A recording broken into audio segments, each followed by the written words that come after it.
रोटी रख दी तो आप प्रेम से उस कटोरी में रखी हुई छाछ में भीगी हुई रोटी को खा करके संतुष्ट होके आ जाते हैं और लोगों को बताते हैं कि आज तो बहुत अच्छा, बहुत बढ़िया, उन दादी जी के सासू जी के घर हम गए थे, उन्होंने हमारा इतना अच्छा आतिथ्य किया जिसकी कोई सीमा नहीं।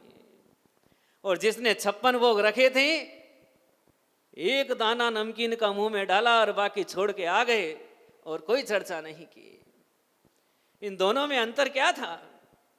अंतर था सिर्फ एक मुस्कान का अंतर था और कोई अंतर नहीं। वो भी पुद्गल है, वो भी पुद्गल है, स्वाद उसमें भी है, स्वाद उसमें भी है, लेकिन मिठास नहीं थी। आतिथ्य की मिठास होती तो सब कुछ सही था, और आतिथ्य की मिठास नहीं थी, इसलिए सब बिगड़ गया। आपके घर, आपके कुटुंब, आपके परिवार, ये क्या चीज है? कुटुंब क्या, परिवार क्या, घर क्या? क्या है घर? कभी विचार किया कि घर क्या है, परिवार क्या है, कुटुंब क्या है, बहन क्या है, भाई क्या है, पिता क्या है, पुत्री क्या है, माता क्या है? इस पर कभी विचार किया? ये सब एक मुस्कान के रिश्ते हैं। ये दुनिया के तमाम रिश्ते एक मुस्कान के रिश्ते हैं, और इन रिश्तों में एक मुस्कान की जगह यदि रौद्र रूप आ जाए तो ये तमाम रिश्ते क्षण भर में समाप्त हो जाते हैं। आपका कुटुंब आपकी मुस्कान है, आपका घर आपकी मुस्कान है, आपका मित्र आपकी मुस्कान है, आपका पुत्र आपकी मुस्कान है, आपकी माता आपकी मुस्कान है। और यदि ये एक चीज इसमें से चली जाए, आचार्य जी हमेशा बताते हैं कि एक परिवार था जिसमें 70 लोग एक चूल्हे पर भोजन किया करते थे, एक चूल्हे पर भोजन किया करते थे। क्या चमत्कार था उस एक चूल्हे में कि लोग 70 घर के लोग, परिवार के 70 लोग एक चूल्हे पर भोजन कर लें। क्या उसमें शक्कर ज्यादा डालते थे? क्या डालते थे उसमें? उसमें प्यार की मुस्कान होती थी। और जब वो मुस्कान नष्ट हो गई तब वो 70 घर का परिवार, 70 सदस्यों का परिवार 70 चूल्हे वाला हो गया। इसलिए घर में सबसे ज्यादा जिम्मेदारी का कार्य है तो चेहरे पर मुस्कान रखने का कार्य है। गलत कह रहा हूं? हाँ जी। और इसको रखने में 1 रुपया, 2 रुपया, 50 रुपया, 100 रुपया, 1 लाख रुपया, 1 करोड़ रुपया, 1 अरब रुपया कुछ लगता है? हैं? नहीं लगता। ये बिना पैसे का दवाई है। संगठित रहने की, मिलके रहने की, हंसकर गीत गाने की, ये बिना पैसे की दवाई है। आप इसका इस्तेमाल करके दुनिया में किसी भी व्यक्ति को जीत सकते हैं। अभी जैसे कि महाराज जी का गेट हमेशा बंद रहता है, बहुत बंद रहता है। अब क्या करें, दरवाजा नहीं खुलता है। तो कोई कोई महिला, कोई कोई पुरुष, उसको इस विद्या का ज्ञान होता है। वो आकर के बहुत अच्छे से मुस्कुराहट देता है, और मुस्कुराहट में क्या मालूम ऐसा क्या जादू होता है कि बंद द्वार खुल जाता है ना। इसी प्रकार जब बच्चा रूठ जाता है तो पिता की एक मुस्कान उसको मना लेती है। बोला कुछ नहीं है उसने, लेकिन एक मुस्कान दी है उसने। ये ये मंत्र है, ये तत्वार्थ सूत्र का मंत्र है घर को संगठित रखने का, परिवार को बनाए रखने का। देखो 7 वार जब मिल जाते हैं तब एक परिवार का निर्माण होता है, और जब तक 7 वार नहीं मिले तब तक परिवार नहीं बनता है। तो अपने परिवार को बनाए रखने के अर्थात इन 7 वारों को जोड़ के रखने के लिए यदि कोई पदार्थ है तो उसका नाम है मुस्कान। इसीलिए पूर्वजों ने कहा कि एक मुस्कान 100 पकवान के बराबर होती है। तो अभी आज से क्या शुरू करेंगे? देखो जय जिनेंद्र आपने बोलना शुरू कर दिया है, लेकिन जय जिनेंद्र के साथ चेहरे पर मुस्कान भी होना चाहिए, है ना भाई? चाहे पुरुष हो चाहे महिला, चाहे बालक हो चाहे वृद्ध, चाहे जवान हो चाहे अधेड़, ये तो बिना कीमत की दवा है जो आप सबके पास हैं, और आप सब लोग एक दूसरे को दे सकते हैं। दे सकते कि नहीं दे सकते? तो कब से देंगे? हाँ, अभी से देंगे। बहुत बढ़िया बात है। तो ये जो मुस्कान है ये एक दवा है। मुस्कान क्या है? दवा है। इसमें 2 चीज कार्य करती है, पहला तो चेहरा और दूसरा कान। पहला चेहरा और दूसरा कान।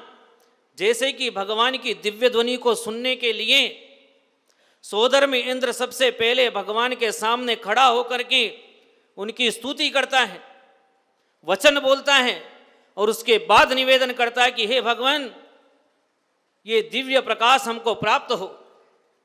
तब उनकी दिव्य ध्वनि खिड़ती है और कर्णामृत रूपी अंजुलि से वो उस हृदय में प्रवेश कर जाती है। इस मुस्कान में भी ये 2 चीज की आवश्यकता है। आपने मुस्काया और सामने वाले को अंदर से उत्कंठा पैदा हो जाती है कि कुछ अच्छा शब्द मेरे लिए निकलने वाला है। वो एक उसकी उत्कंठा आपको एक दूसरे से जोड़ के रखती है। यदि ये भीतर में उत्कंठा उत्पन्न नहीं हो तो संबंध नहीं बनता।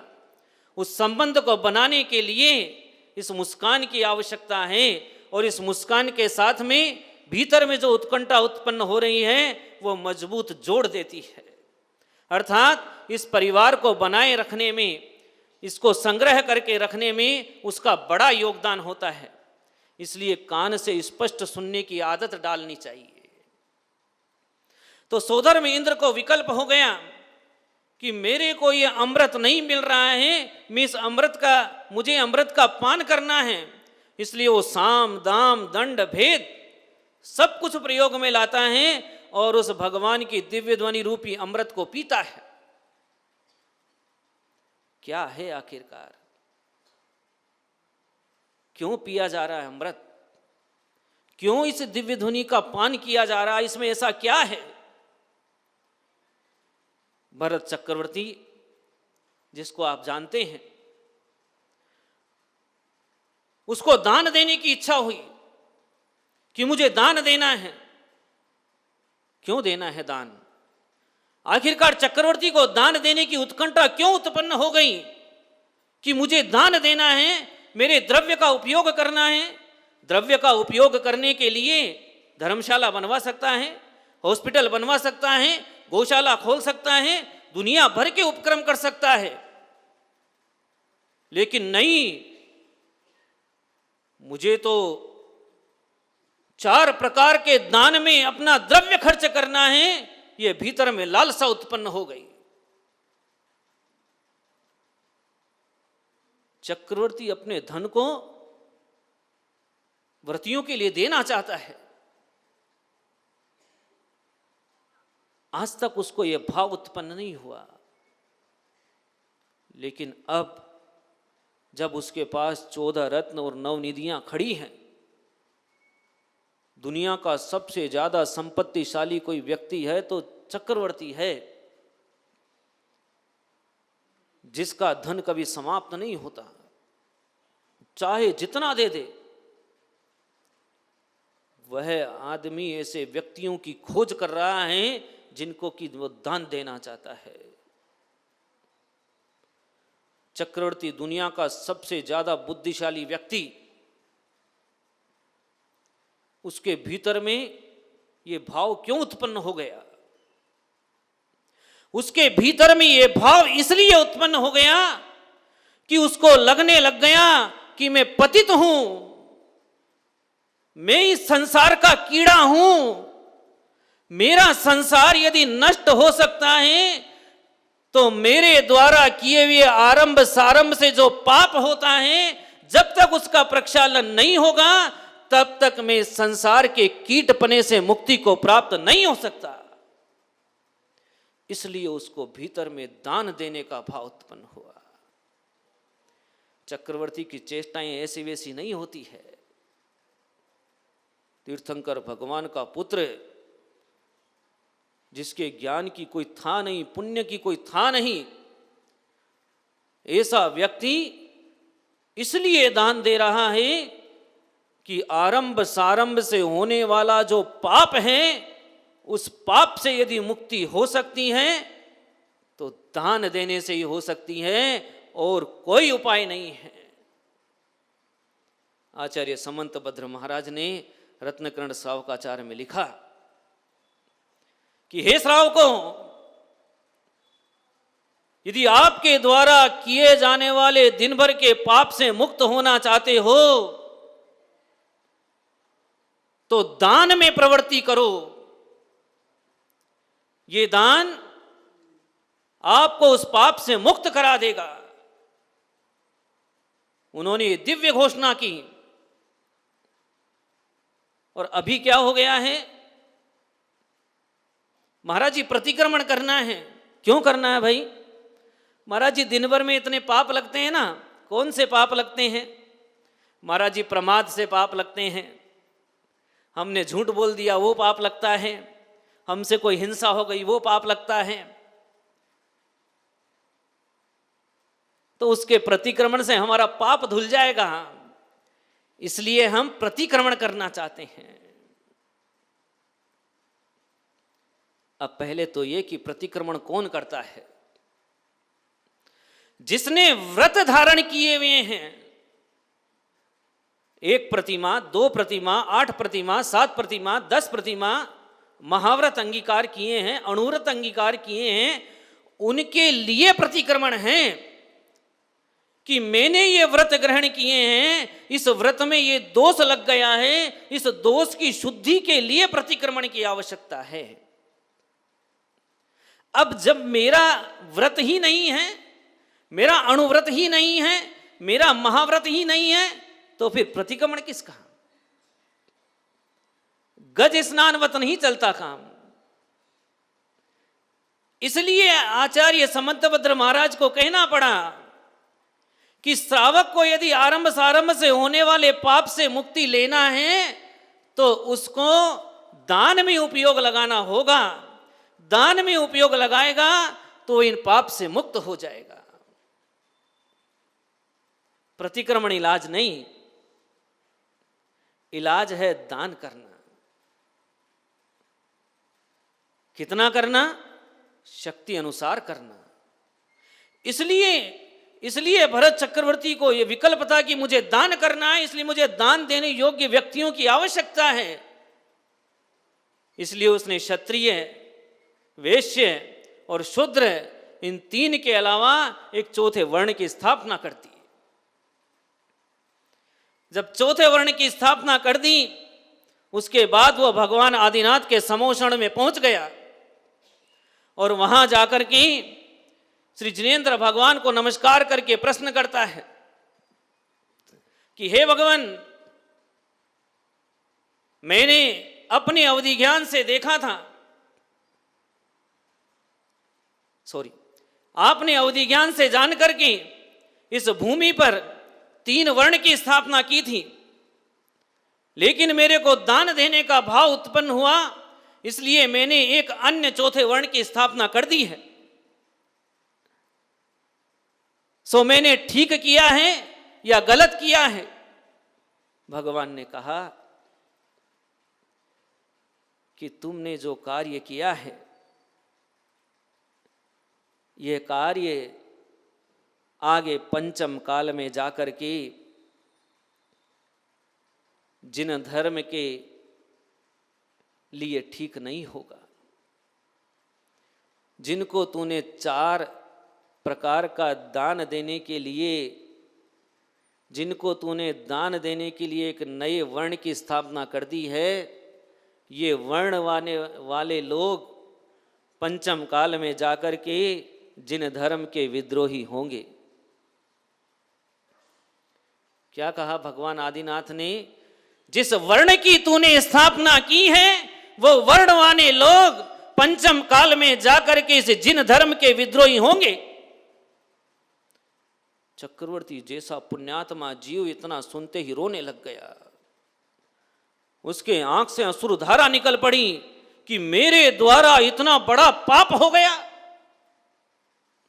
जिसके रोम रोम में जिन धर्म बसा हुआ है, जो सुबह प्रातः काल उठ करके सबसे पहले वीतराग भगवान को नमस्कार करता है, सुबह दोपहर और शाम 3 काल में जो सामायिक करता है, अपने किए हुए पापों की आलोचना करता है, और जिसका प्रत्येक क्षण अपनी आत्मा के ध्यान में व्यतीत होता है, ऐसा चक्रवर्ती आंसुओं से अश्रुधारा बह निकली।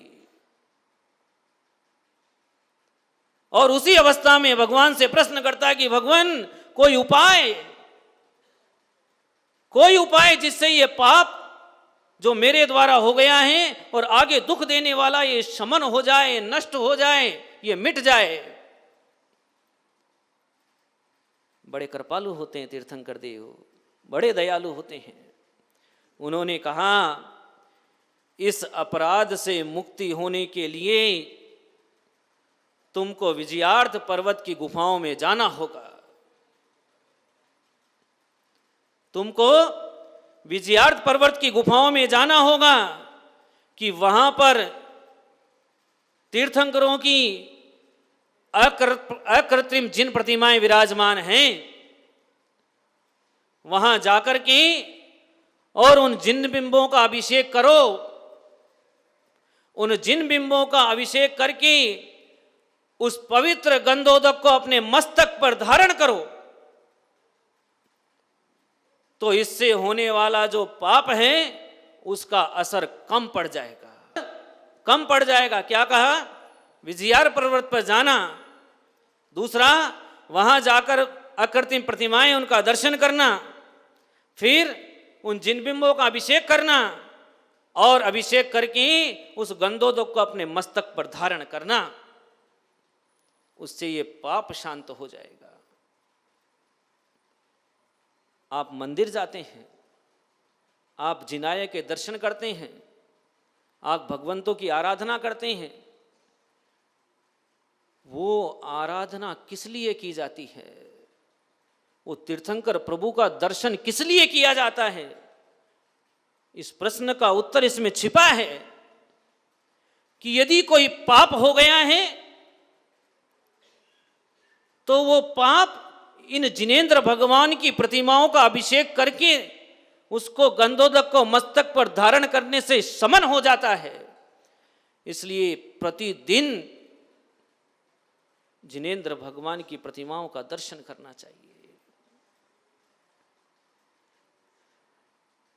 बुरे स्वप्न आ जाएं तो बुरे स्वप्नों से होने वाले अनिष्ट की शांति के लिए जिन भगवान का दर्शन करके उनका अभिषेक करके उस गंधोदक को मस्तक पर धारण करना चाहिए। ऐसा आदिनाथ पुराण के 41वें पर्व के 85वें श्लोक में आचार्य जिनसेन महाराज ने लिखा है कि बुरे स्वप्न के फल की शांति करनी हो तो जिनालय में जाना, भगवान का अभिषेक करना, गंधोदक को मस्तक पर धारण करना, नष्ट हो जाएगा।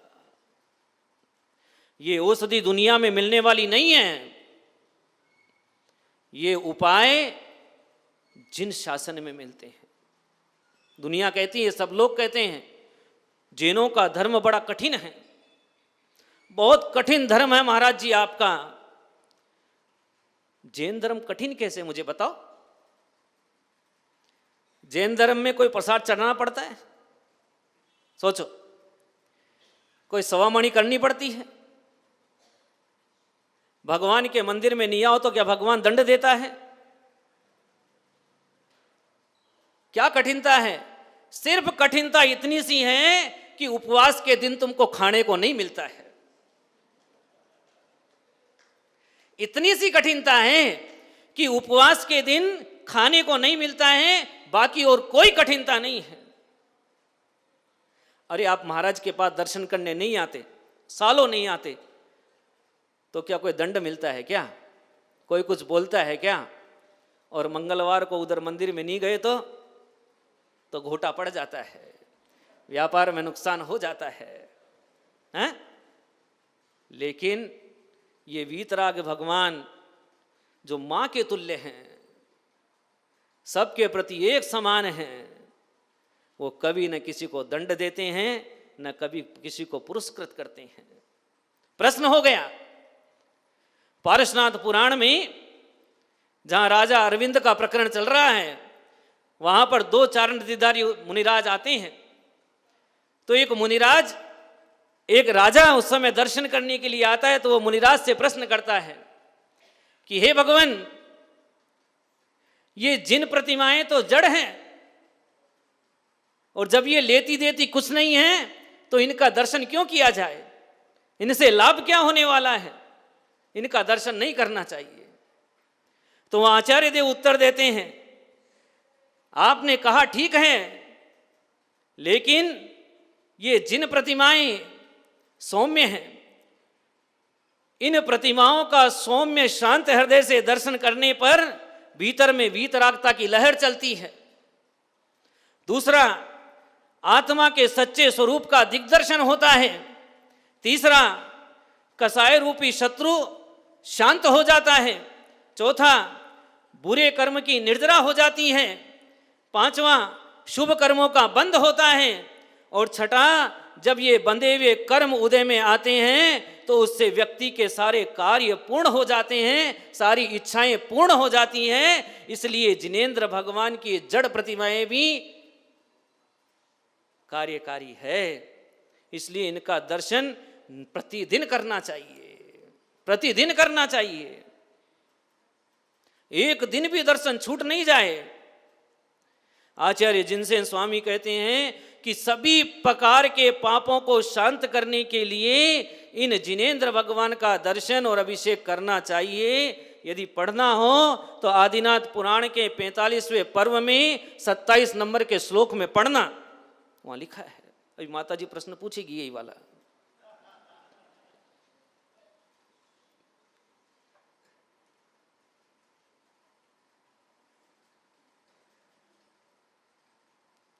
जिन भगवान का दर्शन सोधर्म इंद्र की व्याकुलता कि मेरे को ये परमामृत मिल जाए, मेरा जीवन हमेशा के लिए सफल हो जाए, इसलिए वो सारे साम दाम दंड भेद सब लगा करके और एक ऐसे व्यक्ति को वहाँ उपस्थित कर देता है जो उपस्थित होते ही अपने मिथ्यात्व को छोड़ करके सम्यक्त्व को ग्रहण करके मुनि पद धारण करके गणधर पद पर स्थित हो जाता है।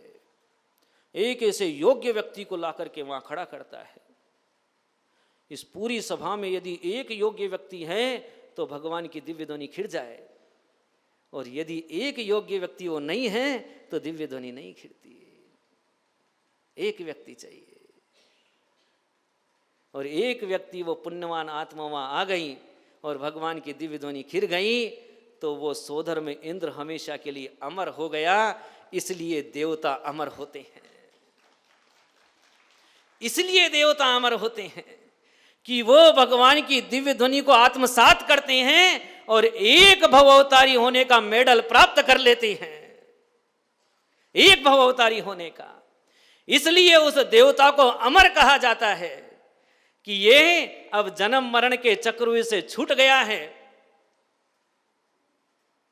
आप सब भी अमर हो सकते हैं, सिर्फ इतना सा करना है कि जब इन तीर्थंकर भगवान भी चलते फिरते तीर्थंकर कौन अपने बीच में, अपने तो आचार्य परमिष्टि तीर्थंकर हैं, इनकी जब दिव्य ध्वनि खिरे तो उसको आत्मसात कर लो।